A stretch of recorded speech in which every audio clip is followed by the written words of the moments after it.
ಸ್ವಾಮಿ ವಿವೇಕಾನಂದರ ಕೃತಿ ಶ್ರೇಣಿ 3 ಪರಮಕುಡಿಯ ಅಭಿನಂದನೆಗೆ ಉತ್ತರ. ನೀವು ಇಷ್ಟು ಸ್ನೇಹದಿಂದ ಹೃತ್ಪೂರ್ವಕವಾಗಿ ಇತ್ತ ಸ್ವಾಗತಕ್ಕೆ ತಕ್ಕ ಧನ್ಯವಾದವನ್ನು ಅರ್ಪಿಸಲು ನನಗೆ ಅಸಾಧ್ಯ. ಜನರು ನನ್ನನ್ನು ಹೃತ್ಪೂರ್ವಕವಾಗಿ ಸ್ವಾಗತಿಸಲಿ ಅಥವಾ ದೇಶದಿಂದ ಉಚ್ಚಾಟಿಸಲಿ, ನನ್ನ ದೇಶ ಬಾಂಧವರ ಮೇಲೆ ಮತ್ತು ನನ್ನ ದೇಶದ ಮೇಲೆ ನನ್ನ ಪ್ರೀತಿ ಹಾಗೆಯೇ ಇರುವುದು. ಏಕೆಂದರೆ ಶ್ರೀಕೃಷ್ಣನು ಗೀತೆಯಲ್ಲಿ ಕರ್ಮಕ್ಕೋಸ್ಕರ ಕರ್ಮ ಮಾಡಬೇಕು, ಪ್ರೀತಿಗೋಸ್ಕರ ಪ್ರೀತಿಸಬೇಕು ಎಂದಿದ್ದಾನಷ್ಟೆ. ನಾನು ಪಾಶ್ಚಾತ್ಯ ದೇಶದಲ್ಲಿ ಮಾಡಿದ ಕೆಲಸ ಅಲ್ಪ. ನಾನು ಮಾಡಿರುವುದಕ್ಕಿಂತ 100ರಷ್ಟು ಮಾಡಲಾರದವರು ಇಲ್ಲಿ ಯಾರೂ ಇಲ್ಲ. ಭರತಖಂಡದ ಅರಣ್ಯಗಳಲ್ಲಿ ಜನ್ಮವೆತ್ತ ಮತ್ತು ಭರತಕಾಂಡಕ್ಕೆ ಮಾತ್ರ ಸೇರಿದ ಆಧ್ಯಾತ್ಮದ ಮತ್ತು ತ್ಯಾಗದ ಭಾವನೆಗಳನ್ನು ಬೋಧಿಸುವುದಕ್ಕಾಗಿ ಭರತಖಂಡದಿಂದ ಪ್ರಪಂಚದ ಮೂಲೆ ಮೂಲೆಗಳಿಗೆ ಹೋಗುವಂತಹ ಮಹಾಋಷಿಗಳು ಮತ್ತು ವಿಭೂದಿಗಳು ಹುಟ್ಟುವ ಸಮಯವನ್ನು ನಾನು ಎದುರು ನೋಡುತ್ತಿರುವೆನು. ಮಾನವ ಜನಾಂಗದ ಇತಿಹಾಸದಲ್ಲಿ ಒಂದು ಸಮಯ ಬರುವುದು. ಆಗ ಇಡೀ ದೇಶಕ್ಕೆ ಬಾಳು ಬೇಜಾರಾದಂತೆ ತೋರುವುದು. ನಮ್ಮ ಯೋಜನೆಗಳಾವುವು ಪ್ರಯೋಜನಕ್ಕೆ ಬಾರದಿರುವುದು ತೋರುವುದು. ಸಂಪ್ರದಾಯಬದ್ಧ ಸಂಸ್ಥೆಗಳು ಕುಸಿದು ಬಿದ್ದಂತೆ ತೋರುವುದು. ತಮ್ಮ ಭವಿಷ್ಯವೆಲ್ಲ ಮಣ್ಣು ಪಾಳಾಗಿ ಹೋಗುವ ಒಂದು ಸಮಯ ಬರುವುದು. ಸಮಾಜ ಜೀವನಕ್ಕೆ 2 ತಳಹದಿಗಳನ್ನು ಹಾಕಲು ಜನರು ಪ್ರಯತ್ನಗಳನ್ನು ಮಾಡಿರುವರು. ಒಂದು ಧರ್ಮವನ್ನು ಆಧರಿಸಿದ್ದು, ಮತ್ತೊಂದು ಸಾಮಾಜಿಕ ಅವಶ್ಯಕತೆಯನ್ನು. ಒಂದು ಆಧ್ಯಾತ್ಮವನ್ನು ಆಧರಿಸಿದ್ದು, ಮತ್ತೊಂದು ಲೌಕಿಕ ಅವಶ್ಯಕತೆಗಳನ್ನು. ಒಂದು ಅತೀಂದ್ರಿಯ ದರ್ಶನದ ಮೇಲೆ, ಮತ್ತೊಂದು ಇಂದ್ರಿಯ ಸತ್ಯದ ಮೇಲೆ. ಒಂದು ಈ ಅಲ್ಪ ಜಗತ್ತಿನ ಮಿತಿಯನ್ನು ಮೀರಿ ನೋಡುವುದು, ಅದಕ್ಕೆ ಮತ್ತೊಂದರ ಸಹಾಯವಿಲ್ಲದೆ ಅಲ್ಲಿ ಜೀವನವನ್ನು ಪ್ರಾರಂಭಿಸುವ ಧೈರ್ಯ ಇದೆ. ಮತ್ತೊಂದು ಜಗತ್ತಿನ ಯಥಾರ್ಥ ವಸ್ತುಗಳ ಮೇಲೆ ನಿಲ್ಲುವುದರಲ್ಲೇ ತೃಪ್ತಿಯನ್ನು ಕಾಣುತ್ತದೆ. ವಿಚಿತ್ರವೆಂದರೆ ಕೆಲವು ವೇಳೆ ಆಧ್ಯಾತ್ಮವು ಮುಖ್ಯವಾದಂತೆ ತೋರುವುದು, ಮತ್ತು ಕೆಲವು ವೇಳೆ ಪ್ರಾಪಂಚಿಕ ದೃಷ್ಟಿ ಮುಖ್ಯವಾದಂತೆ ತೋರುವುದು. ಅಲೆಗಳಂತೆ ಒಂದಾದ ಮೇಲೊಂದು ಬರುವುದು. ಒಂದೇ ದೇಶದಲ್ಲಿ 2 ಬಗೆಯ ಅಲೆಗಳಿರುತ್ತವೆ. ಒಂದು ಕಾಲದಲ್ಲಿ ಜಡವಾದವು ಅತ್ಯಂತ ಮುಖ್ಯವಾಗಿರುವವು. ಅಭಿವೃದ್ಧಿ, ಹೆಚ್ಚು ಸುಖ ಮತ್ತು ಆಹಾರ ಕೊಡುವ ವಿದ್ಯಾಭ್ಯಾಸ ಇವೇ ಪ್ರಥಮದಲ್ಲಿ ಅತಿ ಮುಖ್ಯವಾಗಿದ್ದು, ಕ್ರಮೇಣ ಅವು ಅವನತಿಗೆ ಇಳಿಯುವವು. ಅವುಗಳ ಅಭಿವೃದ್ಧಿಯ ಜೊತೆಯಲ್ಲೇ ಮಾನವ ಜನಾಂಗದಲ್ಲಿ ಸುಪ್ತವಾಗಿರುವ ದ್ವೇಷ, ಅಸೂಯೆಗಳೆಲ್ಲ ಹೆಚ್ಚು ವ್ಯಕ್ತವಾಗುತ್ತಾ ಬರುವವು. ಪೈಪೋಟಿ, ನಿರ್ದಯ, ಕ್ರೌರ್ಯ ಇವೇ ಮೂಲಮಂತ್ರವಾಗುವವು. ಒಂದು ಆಂಗ್ಲೇಯ ಗಾದೆಯನ್ನು ಹೇಳಬೇಕಾದರೆ, ಪ್ರತಿಯೊಬ್ಬರೂ ತಮ್ಮ ತಮ್ಮನ್ನು ನೋಡಿಕೊಳ್ಳಲಿ, ಸೈತಾನನು ಹಿಂದೆ ಬಿದ್ದವನನ್ನು ತೆಗೆದುಕೊಂಡು ಹೋಗಲಿ. ಇದೇ ಜನಾಂಗದ ಪಲ್ಲವಿಯಾಗುವುದು. ಆಗ ಜೀವನ ಕ್ರಮವೇ ನಿಷ್ಪ್ರಯೋಜಕವೆಂದು ಜನಕ್ಕೆ ತಿಳಿಯುವುದು. ಇಂಥ ಪರಿಸ್ಥಿತಿಯಲ್ಲಿ ಆಧ್ಯಾತ್ಮವು ಸಹಾಯಕ್ಕೆ ಬಾರದೆ ಹೋದರೆ ಜಗತ್ತೇ ನಾಶ ಹೊಂದುತ್ತದೆ. ಕುಸಿಯುತ್ತಿರುವ ಜಗತ್ತಿಗೆ ಆಧ್ಯಾತ್ಮಿಕದ ಸಹಾಯ ದೊರೆತಾಗ ಹೊಸ ಭರವಸೆ ದೊರೆತಂತಾಗುತ್ತದೆ. ಮತ್ತೊಂದು ಧಾರ್ಮಿಕ ಎಲೆ ಏಳುವುದು, ಅದು ಕಾಲಕ್ರಮೇಣ ಕ್ಷೀಣಿಸುವುದು. ಆಧ್ಯಾತ್ಮದೊಂದಿಗೆ ಜಗತ್ತಿನ ವಿಶೇಷ ಶಕ್ತಿಗಳ ಮೇಲೆ ತಮ್ಮದೇ ಆದ ಹಕ್ಕುದಾರಿಕೆಯನ್ನು ಸ್ಥಾಪಿಸುವ ಒಂದು ವರ್ಗದ ಜನರು ಪ್ರಸಿದ್ಧಿಗೆ ಬರುತ್ತಾರೆ. ಅದರ ತಕ್ಷಣದ ಪರಿಣಾಮವೇ ಜಡವಾದದ ವಿರುದ್ಧ ಪ್ರತಿಕ್ರಿಯೆ. ಅಧಿಕಾರ ಶಕ್ತಿಗಳು ತಮಗೇ ಸೇರಿವೆ ಎಂದು ಹಲವರು ಮುಂದೆ ಬರುವರು. ಕಾಲಕ್ರಮೇಣ ಆ ಜನಾಂಗದ ಆಧ್ಯಾತ್ಮಿಕ ಶಕ್ತಿ ಮಾತ್ರವಲ್ಲ, ಪ್ರಪಂಚದ ಐಶ್ವರ್ಯ ಭೋಗಗಳ ಹಕ್ಕುಗಳೆಲ್ಲ ಕೆಲವು ವ್ಯಕ್ತಿಗಳಲ್ಲಿ ಕೇಂದ್ರೀಕೃತವಾಗುವವು. ಇಂತಹ ಕೆಲವು ವ್ಯಕ್ತಿಗಳು ಜನಸಮೂಹದ ಹೆಗಲಿನ ಮೇಲೆ ನಿಂತು ದಬ್ಬಾಳಿಕೆ ನಡೆಸಲು ಯತ್ನಿಸುವರು. ಆಗ ಸಮಾಜವು ತನ್ನನ್ನು ತಾನು ರಕ್ಷಿಸಿಕೊಳ್ಳಬೇಕಾಗುವುದು. ಜಡವಾದವು ಅದರ ರಕ್ಷಣೆಗೆ ಬರುವುದು. ನಮ್ಮ ಮಾತೃಭೂಮಿ ಭರತಖಂಡವನ್ನು ನೋಡಿದರೆ ಈಗ ಹೀಗೆ ಆಗುತ್ತಿರುವುದು ಕಾಣುವುದು. ವೇದಾಂತವನ್ನು ಬೋಧಿಸುವುದಕ್ಕಾಗಿ ಪಾಶ್ಚಾತ್ಯ ದೇಶಗಳಿಗೆ ಹೋದವನೊಬ್ಬನನ್ನು ನೀವಿಂದು ಸ್ವಾಗತಿಸುತ್ತಿದ್ದೀರಿ. ಪಾಶ್ಚಾತ್ಯ ದೇಶಗಳ ಜಡವಾದವು ನಾನು ಅಲ್ಲಿಗೆ ಹೋಗಲು ಅವಕಾಶವನ್ನು ಕಲ್ಪಿಸದೇ ಇದ್ದಿದ್ದರೆ ಹೀಗೆ ನೀವು ಮಾಡುವುದು ಸಾಧ್ಯವಾಗುತ್ತಿರಲಿಲ್ಲ. ಜಡವಾದವು ಒಂದು ರೀತಿಯಿಂದ ಭರತಖಂಡದ ಸಹಾಯಕ್ಕೆ ಬಂದಿದೆ. ಅದು ವರ್ಣಗಳ ಪ್ರತ್ಯೇಕ ಹಕ್ಕು ಬಾಧ್ಯತೆಗಳನ್ನು ಅಲ್ಲಗಳೆದು ಜೀವನವನ್ನು ಎಲ್ಲರಿಗೂ ತೆರೆದಿದೆ. ಎಲ್ಲೋ ಕೆಲವರಲ್ಲಿ ಅನರ್ಘ್ಯ ತತ್ವರತ್ನಗಳು ಉಳಿದಿದ್ದವು. ಅವರೂ ಕೂಡ ಅವುಗಳ ಉಪಯೋಗವನ್ನು ಮರೆಯುತ್ತಿದ್ದರು. ಅದನ್ನು ಇಂದು ಎಲ್ಲರೂ ಚರ್ಚಿಸಬಲ್ಲ ವಿಷಯವನ್ನಾಗಿ ಮಾಡಿದ್ದಾರೆ. ಅರ್ಧ ನಾಶವಾಗಿದೆ, ಉಳಿದರ್ಧ ನಮಗೆ ಪ್ರಯೋಜನವಿಲ್ಲದೆ ಇದ್ದರೂ ಇತರರಿಗೆ ಅದನ್ನು ಕೊಡದೆ ಗೊಂತಿನಲ್ಲಿರುವ ನಾಯಿಯಂತಹ ಜನರ ಕೈಯಲ್ಲಿರುವುದು. ಅವರು ಪಾಶ್ಚಾತ್ಯ ದೇಶಗಳಲ್ಲಿ ಹಿಂದಿನಿಂದಲೂ ಜಾರಿಯಲ್ಲಿವೆ. ಅವುಗಳಲ್ಲಿ ಎಷ್ಟೋ ಕುಂದುಕೊರತೆಗಳು ಕಾಣುತ್ತಿವೆ. ರಾಜಕೀಯಕ್ಕೆ ಸಂಬಂಧಪಟ್ಟ ಸಂಸ್ಥೆಗಳು ಮತ್ತು ರೀತಿ ನೀತಿಗಳೆಲ್ಲ ಪ್ರಯೋಜನವಿಲ್ಲವೆಂದು ಸಾರಿ ತ್ಯಜಿಸಲ್ಪಟ್ಟಿವೆ. ಯುರೋಪ್ ಅಶಾಂತವಾಗಿ ಈಗ ಏನು ಮಾಡಬೇಕು, ಎತ್ತ ತಿರುಗಬೇಕೆಂದು ತಿಳಿಯದೆ ಪರಿತಪಿಸುತ್ತಿದೆ. ಐಶ್ವರ್ಯ, ಸಂಪತ್ತುಗಳ ಅತ್ಯಾಚಾರ ಅಸಹ್ಯಕರ. ಕೆಲಸ ಮಾಡದ ಕೆಲವರ ಕೈಯಲ್ಲಿ ದೇಶದ ಐಶ್ವರ್ಯ ಮತ್ತು ಅಧಿಕಾರವೆಲ್ಲ ಕೇಂದ್ರೀಕೃತವಾಗಿದೆ. ಅವರು ದುಡಿಯುವ ಲಕ್ಷಾಂತರ ಮಾನವರ ಮೇಲೆ ತಮ್ಮ ಅಧಿಕಾರವನ್ನು ಚಲಾಯಿಸುವರು. ಈ ಅಧಿಕಾರದ ಬಲದಿಂದ ಅವರು ಜಗತ್ತನ್ನು ರಕ್ತದಲ್ಲಿ ತೋಯಿಸಿರುವರು. ಧರ್ಮ ಮುಂತಾದುವೆಲ್ಲ ಅವರ ಅಧೀನ. ಅವರೇ ಆಳುವವರು, ಅವರೇ ಸರ್ವಾಧಿಕಾರಿಗಳು. ಪಾಶ್ಚಾತ್ಯ ಪ್ರಪಂಚವನ್ನು ಕೆಲವು ಶ್ರೀಮಂತ ವರ್ತಕರು ಆಳುವರು. ಅವರ ಸಂವಿಧಾನಬದ್ಧ ಶಾಸನ, ಸ್ವಾತಂತ್ರ್ಯ, ಪಾರ್ಲಿಮೆಂಟ್ ಮುಂತಾದುವೆಲ್ಲ ಹಾಸ್ಯಾಸ್ಪದವಾಗಿವೆ. ಪಾಶ್ಚಾತ್ಯರು ವರ್ತಕರ ದಬ್ಬಾಳಿಕೆಯಲ್ಲಿ ನರಳುತ್ತಿರುವರು. ಪ್ರಾಚ್ಯರು ಪುರೋಹಿತರ ದಬ್ಬಾಳಿಕೆಯಲ್ಲಿ ನರಳುತ್ತಿರುವರು. ಪ್ರತಿಯೊಬ್ಬರೂ ಮತ್ತೊಬ್ಬರನ್ನು ತಡೆಹಿಡಿಯಬೇಕಾಗಿದೆ. ಇದರಲ್ಲಿ ಯಾರೋ ಒಬ್ಬರು ಮಾತ್ರ ಪ್ರಪಂಚಕ್ಕೆ ಸಹಾಯ ಮಾಡುತ್ತಾರೆ ಎಂಬುದಾಗಿ ಭಾವಿಸಬೇಡಿ. ನಿಷ್ಪಕ್ಷಪಾತಿಯಾದ ದೇವರು ಪ್ರಪಂಚದಲ್ಲಿ ಪ್ರತಿಯೊಂದನ್ನು ಸರಿಸಮನಾಗಿ ಸೃಷ್ಟಿಸಿರುವನು. ಅತಿ ಹೀನ ಅಸುರಿ ವೃತ್ತಿಯವನಲ್ಲಿ ಒಬ್ಬ ಮಹಾತ್ಮನಲ್ಲಿಯೂ ಇಲ್ಲದ ಕೆಲವು ಸುಗುಣಗಳಿರುತ್ತವೆ. ಅತಿ ಕ್ಷುದ್ರ ಕೀಟದಲ್ಲಿ ಅತ್ಯುತ್ತಮ ಮಾನವನಲ್ಲಿಯೂ ಇಲ್ಲದ ಸುಗುಣವಿರಬಹುದು.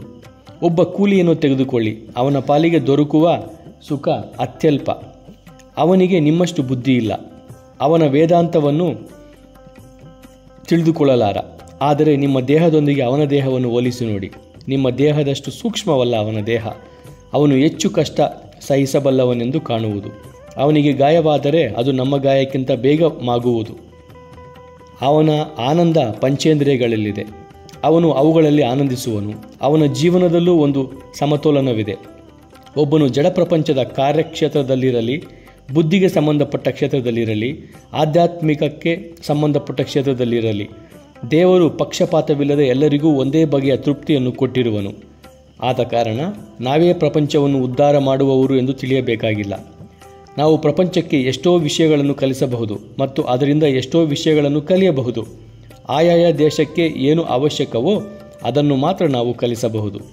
ಆಧ್ಯಾತ್ಮಿಕ ತಳಹದಿ ಇಲ್ಲದೇ ಇದ್ದರೆ ಪಾಶ್ಚಾತ್ಯ ಸಂಸ್ಕೃತಿ ಇನ್ನು 50 ವರ್ಷಗಳಲ್ಲಿ ನಾಶವಾಗುವುದು. ಕೇವಲ ಕತ್ತಿಯ ಬಲದಿಂದ ಜನಾಂಗವನ್ನು ಆಳಿ ಪ್ರಯೋಜನವಿಲ್ಲ. ಬಲಾತ್ಕಾರದಿಂದ ಆಳಬಹುದು ಎಂಬ ಭಾವನೆ ಯಾವ ಕೇಂದ್ರದಿಂದ ಹೊಮ್ಮಿತೋ ಅದೇ ಮೂಲವಾದ ಯುರೋಪು. ಆಧ್ಯಾತ್ಮವನ್ನು ತನ್ನ ಜೀವನದ ಮುಖ್ಯ ಆಧಾರವಾಗಿ ಮಾಡಿಕೊಳ್ಳದೆ ಹೋದರೆ ಇನ್ನು 50 ವರ್ಷಗಳಲ್ಲಿ ನಿರ್ನಾಮವಾಗುವುದು. ಯುರೋಪನ್ನು ಸಂರಕ್ಷಿಸುವುದೇ ಉಪನಿಷತ್ತಿನ ಧರ್ಮ. ಭಿನ್ನ ಭಿನ್ನ ಪಂಥಗಳಲ್ಲಿ, ಭಿನ್ನ ಭಿನ್ನ ದರ್ಶನಗಳಲ್ಲಿ ಮತ್ತು ಶಾಸ್ತ್ರಗಳಲ್ಲಿ ಒಂದು ಸರ್ವಸಾಮಾನ್ಯ ಸಿದ್ಧಾಂತವಿದೆ. ಅದೇ ಮಾನವನ ಆತ್ಮನಲ್ಲಿ ನಂಬಿಕೆ. ಇದು ಎಲ್ಲ ಪಂಥಗಳಿಗೂ ಸಮಾನವಾದ ಭಾವನೆ. ಇದು ಜಗತ್ತಿನ ಸ್ವಭಾವವನ್ನೇ ಬದಲಾಯಿಸಬಲ್ಲದು. ಹಿಂದೂಗಳು, ಜೈನರು, ಬೌದ್ಧರು, ಹಾಗೆ ನೋಡಿದರೆ ಭಾರತದ ಎಲ್ಲ ಧರ್ಮದವರು ಸರ್ವಶಕ್ತಿ ಮೂಲವಾದ ಒಂದು ಆತ್ಮ ಭಾವನೆಯಲ್ಲಿ ನಂಬಿಕೆಯನ್ನಿಟ್ಟಿದ್ದಾರೆ. ಭರತಖಂಡದ ಯಾವ ತತ್ವವಾಗಲಿ, ದರ್ಶನವಾಗಲಿ, ಯಾವುದೂ ಶಕ್ತಿ, ಪಾವಿತ್ರ್ಯ, ಪೂರ್ಣತೆ ಇವನ್ನು ನೀವು ಹೊರಗಿನಿಂದ ಸ್ವೀಕರಿಸಬಲ್ಲರಿ ಎಂದು ಸಾರುವುದಿಲ್ಲ ಎಂಬುದು ನಿಮಗೆ ಚೆನ್ನಾಗಿ ಗೊತ್ತು. ಅವೆಲ್ಲ ನಿಮ್ಮ ಸ್ವಭಾವ, ಆಜನ್ಮ ಸಿದ್ಧ ಹಕ್ಕು ಎಂದು ಘೋಷಿಸುವವು. ಅಪವಿತ್ರತೆ ಎಂಬುದು ನಿಮ್ಮ ನಿಜವಾದ ಸ್ವಭಾವವನ್ನು ಮರೆಮಾಚುವ ಒಂದು ಅಸತ್ಯವಾದ ಆವರಣ. ಆದರೆ ನಿಜವಾದ ನಿಮ್ಮ ಸ್ವರೂಪವು ಯಾವಾಗಲೂ ಪರಿಪೂರ್ಣವಾದದ್ದು, ಶಕ್ತಿಯುತವಾದದ್ದು. ನಿಮ್ಮನ್ನು ನೀವು ನಿಗ್ರಹಿಸುವುದಕ್ಕೆ ಯಾವ ಸಹಾಯವೂ ಬೇಕಿಲ್ಲ. ನೀವಾಗಲೇ ನಿಮ್ಮನ್ನು ನಿಗ್ರಹಿಸಿಕೊಂಡಿರುವಿರಿ. ಒಂದು ವ್ಯತ್ಯಾಸವೇನೆಂದರೆ ಅದು ನಿಮಗೆ ಗೊತ್ತಿದೆಯೇ ಇಲ್ಲವೇ ಎಂಬುದು. ಈ ತೊಂದರೆಗಳೆಲ್ಲ ಅವಿದ್ಯ ಎಂಬ ಒಂದು ಪದದಲ್ಲಿ ವಿವರಿಸುವರು. ದೇವರಿಗೂ ಮನುಷ್ಯನಿಗೂ, ಪಾಪಿಗೂ ಎತ್ತಿಗೂ ವ್ಯತ್ಯಾಸವನ್ನು ಕಲ್ಪಿಸುವುದು ಯಾವುದು? ಅಜ್ಞಾನ ಒಂದೇ. ಅತಿ ಪವಿತ್ರಾತ್ಮನಾದ ಮಾನವನಿಗೂ ನಿಮ್ಮ ಪಾದದಡಿಯಲ್ಲಿ ಹರಿಯುತ್ತಿರುವ ಕೀಟಕ್ಕೂ ನಡುವೆ ಇರುವ ವ್ಯತ್ಯಾಸವೇನು? ಅಜ್ಞಾನ. ಅದೊಂದೇ ವ್ಯತ್ಯಾಸಕ್ಕೆ ಕಾರಣ.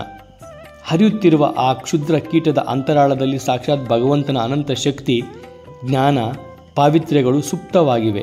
ಅವು ವ್ಯಕ್ತವಾಗಬೇಕಷ್ಟೆ. ಈ ಒಂದು ಮಹಾಸತ್ಯವನ್ನು ಭರತಖಂಡವು ಜಗತ್ತಿಗೆ ಬೋಧಿಸಬೇಕಾಗಿದೆ. ಏಕೆಂದರೆ ಈ ಭಾವನೆ ಮತ್ತೆಲ್ಲಿಯೂ ಇಲ್ಲ. ಇದೇ ಆಧ್ಯಾತ್ಮ ತತ್ವ, ಆತ್ಮವಿಜ್ಞಾನ. ಮನುಷ್ಯನನ್ನು ಯಾವುದು ಕಾರ್ಯೋನ್ಮುಖನನ್ನಾಗಿ ಮಾಡುವುದು? ಶಕ್ತಿ. ಶಕ್ತಿಯೇ ಪುಣ್ಯ, ದೌರ್ಬಲ್ಯವೇ ಪಾಪ. ಯಾವುದಾದರೊಂದು ಪದವು ಉಪನಿಷತ್ತುಗಳ ಮಹಾಗಣಿಯಿಂದ ಸಿಡಿಮದ್ದಿನಂತೆ ಹಾರುತ್ತಿದ್ದರೆ, ಸಿಡಿಮದ್ದಿನಂತೆ ಅಜ್ಞಾನಿಗಳ ಮೇಲೆ ಸಿಡಿಯುತ್ತಿದ್ದರೆ ಅದೇ ಅಭಿಹಿ ಎಂಬ ಪದ. ಬೋಧಿಸಬೇಕಾದ ಒಂದೇ ಒಂದು ಧರ್ಮವೆಂದರೆ ಅಭಿಹಿ ಅಥವಾ ನಿರ್ಭೀತಿ ಎಂಬ ಧರ್ಮ. ಲೌಕಿಕ ಜಗತ್ತಿನಲ್ಲಾಗಲಿ ಧಾರ್ಮಿಕ ಜಗತ್ತಿನಲ್ಲಾಗಲಿ ಭಯವೇ ಪಾಪ ಮತ್ತು ಅವನತಿಗೆಲ್ಲ ಮೂಲ ಕಾರಣ ಎನ್ನುವುದರಲ್ಲಿ ಯಾವ ಸಂದೇಹವೂ ಇಲ್ಲ. ಭಯವೇ ದುಃಖಕ್ಕೆ ಮೂಲ, ಸಾವಿನ ಮೂಲ, ಅನಂತ ಪಾಪಗಳ ಮೂಲ. ಈ ಭಯಕ್ಕೆ ಕಾರಣ ಯಾವುದು? ನಮ್ಮ ನಿಜ ಸ್ವರೂಪದ ವಿಷಯದಲ್ಲಿ ನಮಗಿರುವ ಅಜ್ಞಾನ. ನಾವೆಲ್ಲರೂ ರಾಜಾದಿರಾಜನ ಸಿಂಹಾಸನಕ್ಕೆ ಉತ್ತರಾಧಿಕಾರಿಗಳು. ನಾವೆಲ್ಲರೂ ಭಗವಂತನ ಸತ್ವದಿಂದಲೇ ಆದವರು. ಅಷ್ಟೇ ಅಲ್ಲ, ಅದ್ವೈತ ಸಿದ್ಧಾಂತದ ಪ್ರಕಾರ ನಾವೇ ಭಗವಂತ. ನಾವು ಕ್ಷುದ್ರ ಮಾನವರೆಂದು ಭಾವಿಸಿ ಅದನ್ನು ಮರೆತಿದ್ದೇವೆ. ನಾವು ಆ ಉನ್ನತ ಸ್ಥಿತಿಯಿಂದ ಪತಿತರಾಗಿರುವೆವು. ಆದ್ದರಿಂದಲೇ ನಾನು ನಿಮಗಿಂತ ಸ್ವಲ್ಪ ಮೇಲು ಅಥವಾ ನೀವು ನನಗಿಂತ ಸ್ವಲ್ಪ ಕೀಳು ಎಂಬ ತಾರತಮ್ಯವನ್ನು ನಾವು ಮಾಡುವುದು.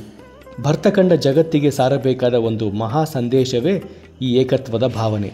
ಇದನ್ನು ನಾವು ತಿಳಿದುಕೊಂಡರೆ ವಸ್ತುಸ್ಥಿತಿಯು ಸಂಪೂರ್ಣವಾಗಿ ಬದಲಾಗುತ್ತದೆ. ಏಕೆಂದರೆ ನಾವು ಇದುವರೆಗೂ ಯಾವ ದೃಷ್ಟಿಯಿಂದ ಜಗತ್ತನ್ನು ನೋಡುತ್ತಿರುವೆವೋ ಇನ್ನು ಮೇಲೆ ಆ ದೃಷ್ಟಿಯಿಂದ ನೋಡುವುದಿಲ್ಲ. ಹಾಗಾದಾಗ ಇನ್ನು ಮುಂದೆ ಜಗತ್ತು ಒಂದು ಚೇತನವು ಮತ್ತೊಂದು ಚೇತನದೊಂದಿಗೆ ಹೋರಾಡಿ ಬಲಾಢ್ಯರು ಜಯ ಪಡೆದು ದುರ್ಬಲರು ನಾಶವಾಗುವ ಸಮರಭೂಮಿಯಾಗುವುದಿಲ್ಲ. ಅದಕ್ಕೆ ಬದಲು ಭಗವಂತನು ಶಿಶುವಿನಂತೆ ಆಟವಾಡುವ ಮತ್ತು ನಾವೆಲ್ಲರೂ ಅವನ ಆಟಕ್ಕೆ ಗೆಳೆಯರಾಗಿರುವ ಕ್ರೀಡಾಂಗಣವಾಗುತ್ತದೆ. ಅದೊಂದು ಆಟ. ಎಷ್ಟೇ ಕ್ರೂರವಾಗಿರಲಿ, ಭಯಂಕರವಾಗಿರಲಿ, ಬೀಭತ್ಸವಾಗಿರಲಿ, ಅದೊಂದು ಆಟ ಮಾತ್ರ. ಆ ಅಂಶವನ್ನು ನಾವು ತಪ್ಪಾಗಿ ಗ್ರಹಿಸಿರುವೆವು. ಆತ್ಮಸ್ವರೂಪವು ನಮಗೆ ತಿಳಿದ ಮೇಲೆ ಅತ್ಯಂತ ಹೀನನಿಗೆ, ದುರ್ಬಲನಿಗೆ, ಪಾಪಿಗೆ ಒಂದು ಭರವಸೆ ದೊರಕುವುದು. ಖಂಡಿತವಾಗಿಯೂ ನಿರಾಶರಾಗಬೇಡಿ ಎಂದು ನಮ್ಮ ಶಾಸ್ತ್ರ ಸಾರುತ್ತದೆ. ನೀವು ಏನು ಮಾಡಿದರೂ ನಿಮ್ಮ ಸ್ವಭಾವ ಬದಲಾಗುವಂತೆ ಇಲ್ಲ. ಪ್ರಕೃತಿಯೇ ಪ್ರಕೃತಿಯನ್ನು ನಾಶ ಮಾಡಲಾರದು. ಪರಿಶುದ್ಧತೆಯೇ ನಿಮ್ಮ ಸ್ವಭಾವ. ಲಕ್ಷಾಂತರ ವರ್ಷಗಳವರೆಗೆ ಅದು ಹುದುಗಿರಬಹುದು. ಕೊನೆಗೆ ಅದು ಜಯಿಸಿ ಮೇಲೆದ್ದೇ ಏಳುವುದು. ಅದ್ವೈತ ಸಿದ್ಧಾಂತವು ಎಲ್ಲರಿಗೂ ಭರವಸೆಯನ್ನು ತರುವುದೇ ಹೊರತು ನಿರಾಶೆಯನ್ನಲ್ಲ. ಅದು ಭಯದ ಮೂಲಕ ಬೋಧಿಸುವುದಿಲ್ಲ. ಕಾಲು ಜಾರಿದಾಗ ನಿಮ್ಮನ್ನು ಮೆಟ್ಟಿಕೊಳ್ಳಲು ಹವಣಿಸುತ್ತಿರುವ ದೆವ್ವಗಳನ್ನು ಅದು ಸೃಷ್ಟಿಸುವುದಿಲ್ಲ. ದೆವ್ವಗಿವ್ವಗಳಿಗೂ ಅದಕ್ಕೂ ಏನೂ ಸಂಬಂಧವಿಲ್ಲ. ನಿಮ್ಮ ಅದೃಷ್ಟ ನಿಮ್ಮ ಕೈಯಲ್ಲಿರುವುದೆಂದು ಅದು ಸಾರುವುದು. ಈ ದೇಹವನ್ನು ತಯಾರಿಸಿರುವುದು ನಿಮ್ಮ ಕರ್ಮವೇ ಹೊರತು ಮತ್ತಾವುದೂ ಅಲ್ಲ ಎನ್ನುವುದು. ಸರ್ವವ್ಯಾಪಿಯಾದ ಭಗವಂತನು ನಮ್ಮ ಅಜ್ಞಾನದಿಂದಾಗಿ ಮರೆಯಾಗಿರುವನು. ಇದಕ್ಕೆ ನೀವೇ ಕಾರಣ. ನಿಮ್ಮ ಇಚ್ಛೆ ಇಲ್ಲದೆ ನೀವು ಈ ಭಯಾನಕ ಪ್ರಪಂಚಕ್ಕೆ ಬಂದಿದ್ದಲ್ಲ. ಈ ಕ್ಷಣದಲ್ಲಿ ನೀವೇ ಹೇಗೆ ಮಾಡುತ್ತಿದ್ದೀರೋ ಹಾಗೆಯೇ ನಿಮ್ಮ ದೇಹದ ಅಂಗುಲವನ್ನು ನೀವೇ ತಯಾರು ಮಾಡಿಕೊಂಡಿದ್ದೀರಿ. ಅಂದರೆ ನಿಮಗಾಗಿ ನೀವೇ ಊಟ ಮಾಡುತ್ತಿರುವಿರಿ, ಇತರರು ನಿಮಗಾಗಿ ಮಾಡುವುದಿಲ್ಲ. ತಿಂದದ್ದನ್ನು ನೀವೇ ಅರಗಿಸಿಕೊಳ್ಳುತ್ತಿದ್ದೀರಿ, ಇತರರು ಅಲ್ಲ. ನೀವೇ ಆಹಾರದಿಂದ ರಕ್ತ, ಮಾಂಸ, ದೇಹ ಇವನ್ನು ಮಾಡಿಕೊಳ್ಳುತ್ತಿದ್ದೀರಿ, ಇತರರು ಅಲ್ಲ. ಇದನ್ನು ಹಿಂದಿನಿಂದಲೂ ನೀವು ಮಾಡುತ್ತಾ ಬಂದಿದ್ದೀರಿ. ಅನಂತ ಸರಪಳಿಯ ಒಂದು ಕೊಂಡಿಯನ್ನು ತಿಳಿದರೆ ಇಡೀ ಸರಪಳಿಯನ್ನೇ ತಿಳಿದಂತೆ.